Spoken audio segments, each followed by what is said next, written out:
A stare-down soon ensued, one that neither of us seemed to be willing to let up on.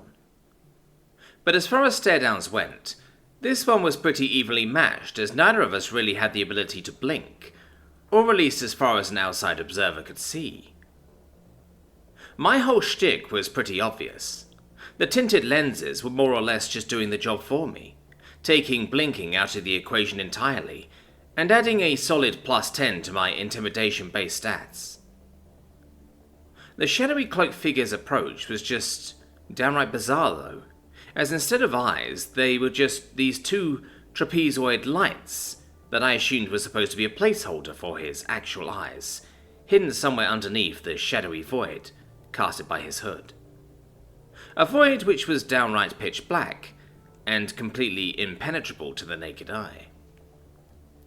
The figure gave off a surreal vibe, as his rogue-like attire, coupled with the hood and the impenetrable shadow it casted, looked like it had been ripped straight out of a Castles and Wyverns art book, or a high fantasy comic. The pitch-black void that obscured his face, and those two trapezoid eyes that hovered and shifted with increasing scrutiny, just didn't look real. While most would leave it at that, I wasn't one to leave a mystery hanging. I was a human with an entire visual sensor suite to work with, for crying out loud. So before I even knew it, I reflexively went to activate my night vision cameras, only to see that the shadowy effect covering up his face was still there. This led me to only one solid conclusion. Alert! Localized surge of mana radiation detected. 140% above background radiation levels. A quick localized environmental scan made it clear to me that this was yet another one of the Nexus's weird mana-fueled acts of tomfoolery. What say you, first years? Are you here for healing, or are you here for a visit? For as I have stated, the healing wing is not accepting visits at this point in time. The hooded figure answered with a strange mix between a sing-song voice and an attempt at sounding gruff and gravelly. We have an unfulfilled point of personal privilege that requires addressment. Thacia stepped up to the plate, promptly placing herself by my side, then taking several steps forward, along with an unresolved conflict which requires immediate resolution by the party with which the aforementioned point of personal privilege was evoked, but was halted due to unforeseen circumstances.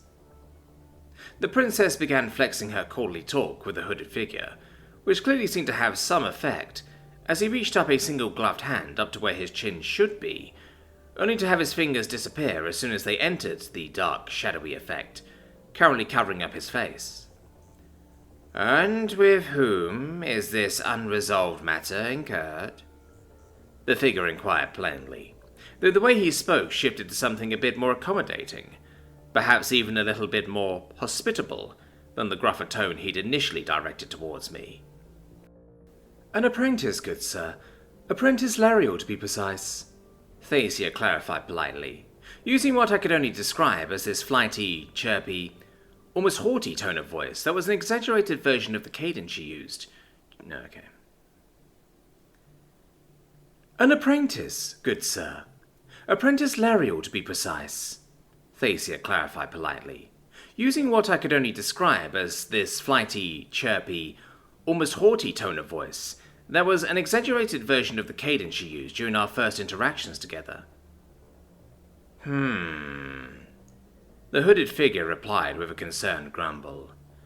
I was going to waive this particular matter, allowing the fair lady. He paused, before making a point to stare at both me and Thalmin, and her two knights to pass on through, under the points of exceptional circumstances. He continued in a less restrained, more flighty cadence. However, you must excuse my inability to do so, my lady. My hands are currently tied via the powers that be, and I simply cannot grant your request. The man began weaving a string of apologetics, giving Thacia a genuine and polite bow in response. I must apologize for this discrepancy and expectant decorum. This didn't make things any better for our circumstances, though. And it was clear Thacia understood this, as she continued pressing forward. "May I have your name and title, my good sir?" Thacia chirped lightly. "Appointed Deputy Magistrate Sir Arlen Ostoy, Senior Apprentice of the Transgression Academy for the Magical Arts. May I have the honor and the privilege of requesting your name, my fair lady?" "Princess Thacia Delani, of the Aetheron Realm, first year and scholastic peer of the Transgression Academy for the Magical Arts," Thacia replied with a full bow and a half curtsy of her own. "A pleasure to make your acquaintance." The shadowy figure bowed yet again. "The pleasure is all mine, Sir Magistrate," followed by yet another bow by Thacia. There was some serious song and dance going on here, and one that I was observing with bated breath. "Might I inquire further as to the particular reasoning behind this unfortunate and unseemly inability to respect the rights of an expectant decorum?" Thacia quickly shot back. "As I have alluded to, Your Highness, the powers that be prevent me from furthering the natural solution to your particular grievances. If this were any other instance in time, at any other location or place, I am sure this matter would have been resolved in an expedient and timely fashion. This situation, as you have alluded to yourself, results from a very particular set of unforeseen circumstances. Circumstances which currently dictate my actions in a manner which just so happens to be in conflict with your points of personal privilege, Your Highness." The man's posture, the way he stood, even the way he talked seemed very particular when addressing Thacia. It was at this point that something changed. I didn't know what, and I wasn't sure why, but Thacia seemed to be shifting towards a tactical retreat, as she clacked her beak several times before addressing the both of us. "This is absolutely preposterous. I will need a moment to clear my mind, but when I do return—" Thacia turned towards the magistrate/guard/apprentice person yet again. "There will be words exchanged." At Thacia's prompting, we all left the room, but not before slamming the door behind us shut, in a similar manner to Eleanor's trauma-filled exits. We continued walking away from the medical wing at a steady pace, until another privacy screen was suddenly brought up. "Alert! Localized surge of mana radiation detected. 275% above background radiation levels." "I have a plan," Thacia began, "and this is entirely relying on you two having the physical prowess to back up your military backgrounds," she continued ominously. "Oh, Princess, you sully the Havenbrock name if you believe my mercenary heritage is in any way, shape, or form a mere decorative mantelpiece," Thalwyn responded, with a sarcastic yet excitable tone.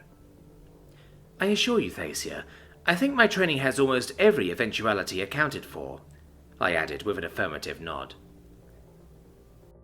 "So what's the plan?" Thalwyn barked out excitedly, as we stopped right in the middle of this long, wide hallway, connecting the main castle with the medical wing. Thacia was quick to answer this question by wordlessly gesturing to a lone door on the right side of the hallway. Windows lining either side of the hallway made it clear that this entire structure was just an elevated bridge connecting the main castle to an entirely separate compound. This made the presence of a door smack dab in the middle of its length sort of bizarre. Upon entering it, though, we were treated to an open-air rooftop terrace with a few seats and benches. The whole outcropping gave us an unparalleled view of the roaring waterfall beneath the academy, and a direct line of sight to the medical wing and its 5 distinct towers. The princess continued walking silently as we reached the edge of the terrace's balcony, overlooking the sheer cliff face at a height that more or less put me in a mind of your typical open-air rooftops on your typical Acela corridor skyscraper. "I've observed that the medical wing seems to consist of a large tower atrium with several more towers connected to it via additional corridors, similar to spokes on a wheel. As you can see from this vantage point, it seems as if most rooms have private balconies. If we cannot make our way to the apprentice via conventional channels, then I plan to reach her via more unconventional means. Thacia turned towards me with a hardened look in her gaze. Emma, is your insect artifice ready for use? My eyes widened at that as I nodded affirmatively.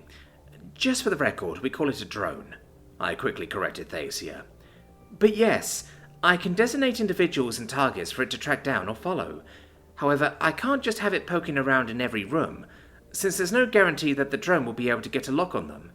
There's too many variables involved that would get in the way of the drone actually being able to zero in on a person's face.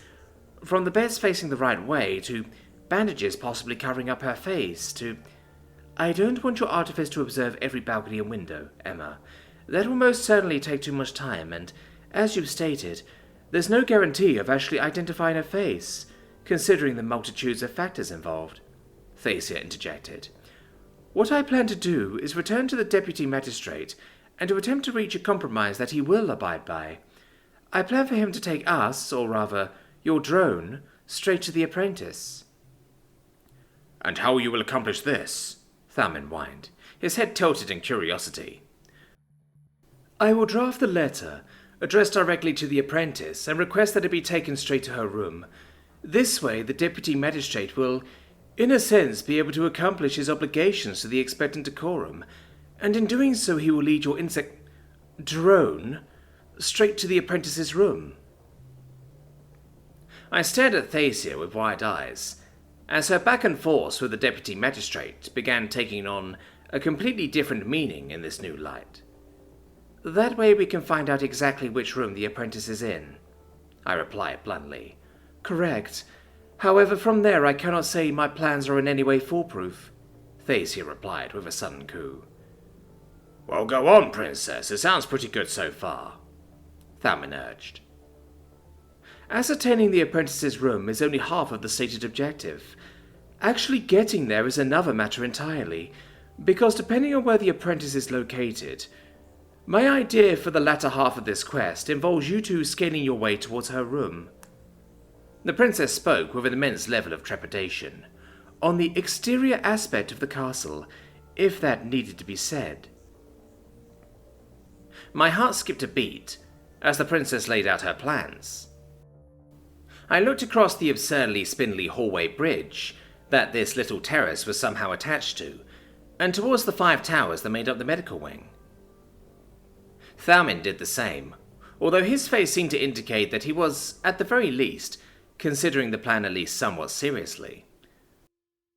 All right, I muttered out loud, instinctively trying to place a palm on my forehead, only for the glove to bonk straight off. I have several ideas. First, we might be able to do this remotely.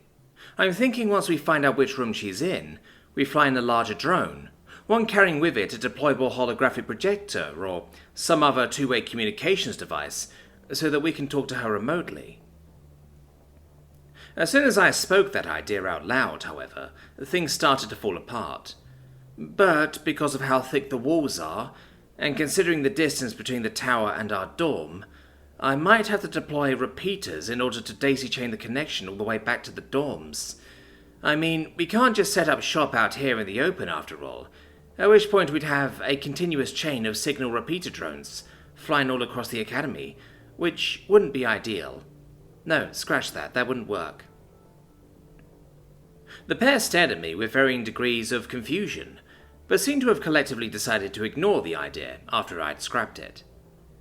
I say we just climb it, Thalmin yelped out, but not before another idea hit me. One that could work, but that required me consulting Thacia first. I mean, we could, but... I turned to face Thacia. What's the Academy's policy on noise? Or rather, do you think we could get away with something really, really loud, buzzing outside of the towers? Thacia once more stared at me with a look of just utter confusion, but shrugged it off and went with it anyways. I would highly recommend against generating too much noise for this particular quest, Emma. It would most certainly garner a lot of unwanted attention. Thacia spoke plain and simple. I couldn't help but to groan internally in frustration at that. That makes flying over there a no-go. It would have made things so much easier, though. All right, well, that more or less places us in a very awkward situation, with not a lot of options available to us, huh? I thought to myself out loud again, as I craned my head over to an excitable Thalmin. I guess I have to climb on over, I stated in no uncertain terms. Wait, I? Thalmin responded with a shocked and incredulous bark. There's no way I'm allowing you to climb over there yourself without assistance, or... Thalmin, there's no need for you to climb on over with me, I interjected. This whole mission is hinged on me talking to the apprentice one-on-one. Remember the gardens? The apprentice wouldn't allow you anywhere near us when we started talking. It'd be a waste of time, energy, and more importantly, a huge risk to your safety. I don't want to risk your life needlessly, Thalmin, not especially for a fight that isn't your own. Well, you're a part of our peer group, so it's my fight as well, Thalmin responded with a dejected growl, but eventually relented. But you're right, Emma. I hate to admit it, but you're right. I nodded at Thalmin slowly. Besides, there's an important job I need you to do. I began scrounging through one of my pockets, and began palming for my spare in-ear earpieces. I need you on lookout, to keep me aware of anything fishy developing in case I need to pull out. Thalmin looked over the side of the terrace, towards the raging waters beneath this side of the academy, as he let out a sigh. That shouldn't be too hard. Hardly anyone will be passing by this terrace, and beyond that there's no way anyone can spot you from below, given there's nothing but the cascading rapids below us. There's no one that can spot you from here, save for perhaps the foxes in the library. We're most certainly on the right side of the academy for this quest, that's for certain. Thalmin pointed at the library in the far distance. Oh, I'm not too worried about anyone seeing me. I'm more concerned about someone compromising my extraction point, i.e. this little terrace here, I acknowledged. But surely you must be worried about someone seeing you scaling the walls. Thalmin scanned me up and down, as if wanting to comment about my size, but you're massive. Okay, first off, rude. I spoke sarcastically, and raised both hands up for added effect. But in all seriousness, I have another device that can mask my visual presence. I pulled out a plastic-like poncho from one of my pouches, activating it, and revealing its active camo properties, as it projected whatever was behind it, albeit with some imperfections. It isn't perfect, but from afar it should actually work pretty well. Both Thalmin and Thacia stared at each other, in utter shock as they saw this. A mannerless... I think this is a matter worth discussing another time, Princess, Thalmin interjected with a polite, exasperated breath. But I expect a good explanation for this one, Emma. Thalmin pointed a finger right at me.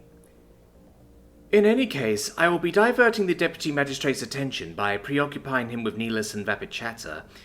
This should take attention away from the apprentice and your intrusion, Emma, Thacia quickly added, and promptly tied this whole impromptu operation up nicely.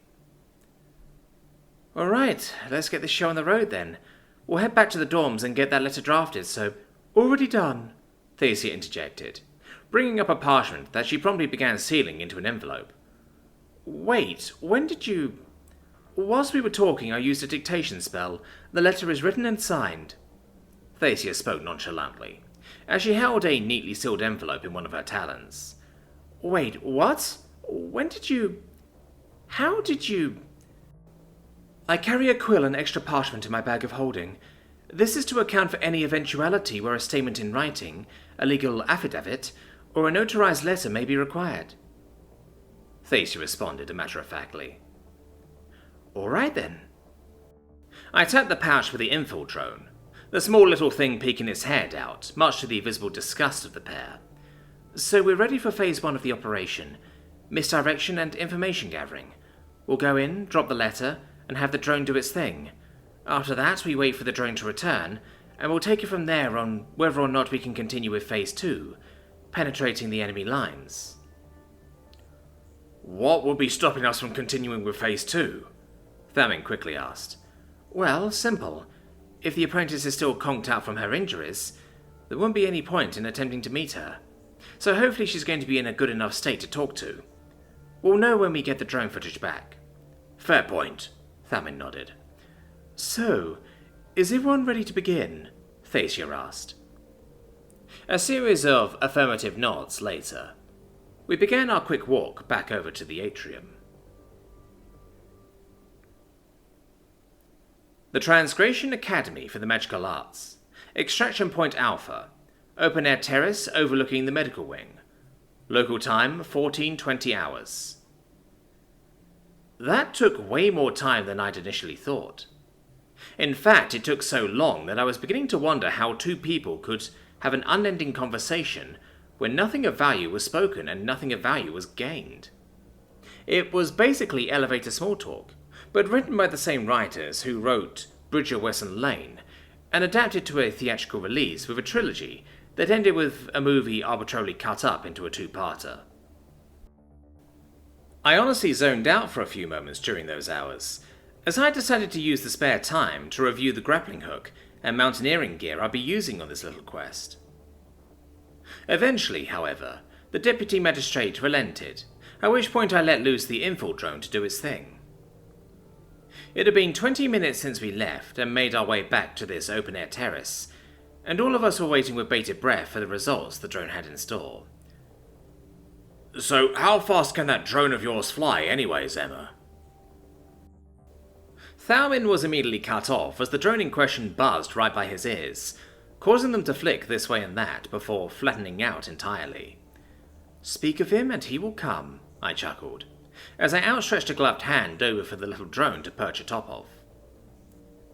Once again, the pair stared at it with a look of mild disgust, and then panic as it crawled all the way back into its docking port and began uploading the data we needed. Alright, let's see what we have here. I spoke to no one in particular before shifting my attention to the Evie. Evie, isolate and replay relevant footage and calculate the target's location. Acknowledged. Passing. Location passing. Footage isolated. Play footage? Affirmative. I immediately pulled out my data tab for the gang to be able to watch as well, as the footage began just as the deputy magistrate, and by extension the drone, arrived at the apprentice's room. The door and all details posted in the front were all captured, and so too was the state of the apprentice revealed to us in short order, as I braced myself for a mangled and banged up mass of broken bones. What I instead saw was still a heavily bandaged up figure. However, the most important thing was that they were awake. And what was remarkable was the fact that they were able to move without assistance, as the apprentice reached over to receive the letter wordlessly, shifting a bit in bed as she did so. This is a letter addressed from a Princess Thacia Delani of the Etheron realm. I have fulfilled my duties and obligations as per the expectant decorum. I will now take my leave, Apprentice Lariel. The deputy magistrate spoke with the same air of overbearing properness, seriously making me consider whether or not this was how he was all the time. Whatever the case may be, the apprentice seemed to be healed enough to move her arms at the very least, as she grabbed the letter and spoke hoarsely back in response. Thank you, senior apprentice. There wasn't much to the footage beyond those interactions, but it was good enough for the purposes of this mission. All right, I spoke, as I pocketed the tablet. We have our answer. The apprentice seems healed up enough to speak to, so phase 2 of this operation is a go. The pair nodded in response, just in time for the Evie to be done with whatever calculations were needed to determine the apprentice's precise location. I turned to the tower, as the room and its balcony was highlighted. It was just about 5 stories above from where we were, meaning it'd be a hell of a climb. The room's about 5 floors up, I announced with a sigh. Are you sure you can make that journey, Emma? Thacia responded worryingly. I will be honest, Emma. I'm having some second doubts about this whole idea. The concept just came to me as flying between tall structures and towers is just second nature to us Etheron realmers. Considering the heights involved and your inability to fly, I'm wondering if this whole quest was a folly of my own short-sighted... It's fine, Thacia. I cut the Avenor off. I can do this. Trust me. I placed a single hand on the princess's shoulder and squeezed it once for effect. Meanwhile, the Eevee began doing what it did best, attempting to minimize the risk associated with my harebrained schemes, as it deployed the suit's primary lookout drone in order to start mapping out the best possible route forward. This spooked the pair yet again, as they both jolted backwards. Thankfully, the drone was deathly silent, so we shouldn't bring too much attention to it.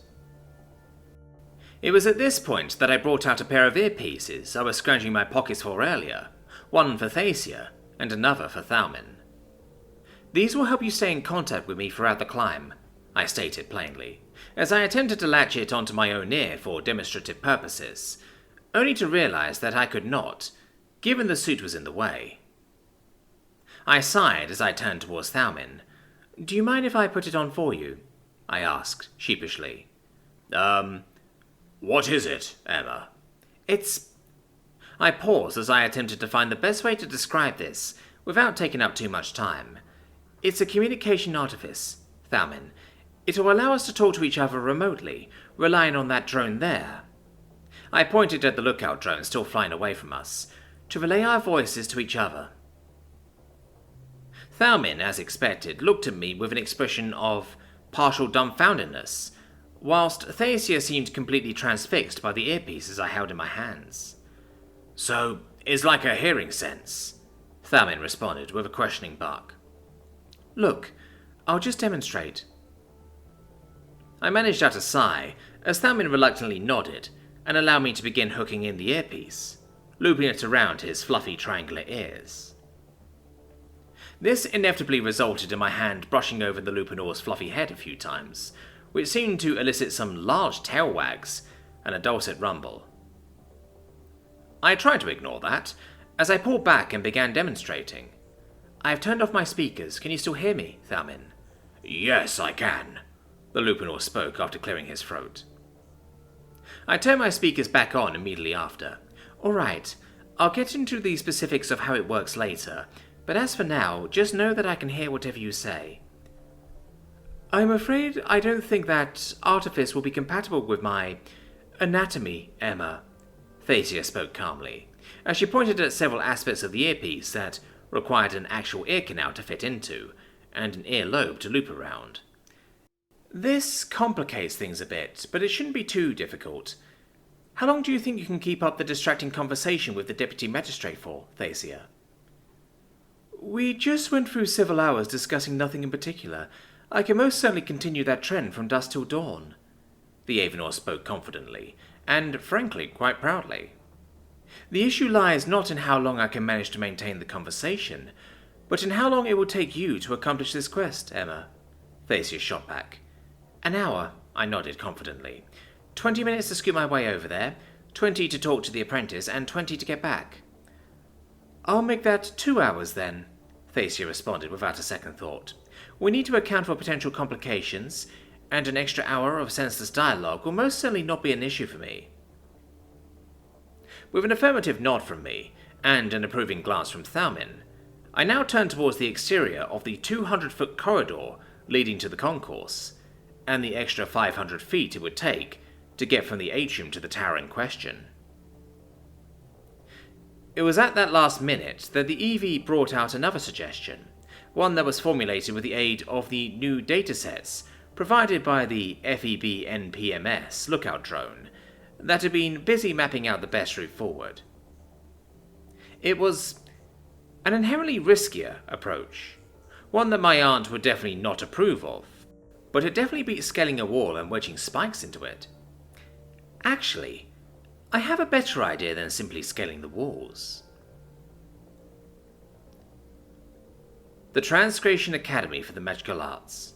En route to Medical Wing Tower C, room 705. Local time, 14:30 hours. Grapple secure. I will never forget the feeling of falling. The very wrong feeling that came with leaping off solid ground into an empty sky, or suddenly seeing and feeling the world whizzing by me.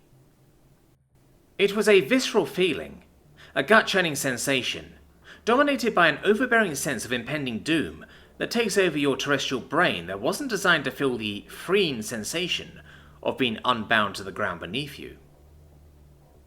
Leaping over from the edge of the terrace was the worst part of it. But after that tentative jump, things started to become just a little bit easier. The Academy's proclivity for over-angredized architectural design would finally serve a purpose beyond just decorative aesthetics. Because it was clear that the walls weren't really designed to ward off anyone daring to scale them, as there existed several, if not hundreds of these little greebles and outcroppings that served no purpose but to act as decorative pieces on the side of the castle. Some held stone flowers, whilst others had lamps or other light pieces of varying designs. No matter what they were or what meaning they had, all were equal and valid targets in the eyes of my grappling hook. As I dangled there from the first outcropping, held in place by a single high tensile cable, I looked up to see Thalmin looming over the edge. "Emma!" I heard him shout in panic. It was clear that he was unable to see anything, as my light refraction cloak was currently doing its job well. "I'm still here, Thalmin. You can't see me, but I'm dangling from this weird outcropping that looks like an overinflated vase." Next time, be sure to inform me as to the nature of your impossible artifices before use, understood? "Of course. You'll know if I've fallen if you hear a long scream followed by a large splat." "That's not funny." I chuckled nervously in response, before turning to face the grueling, gut-churning journey ahead of me. Humour's my way of dealing with stress, and trust me, I have a lot of stress to work through right about now.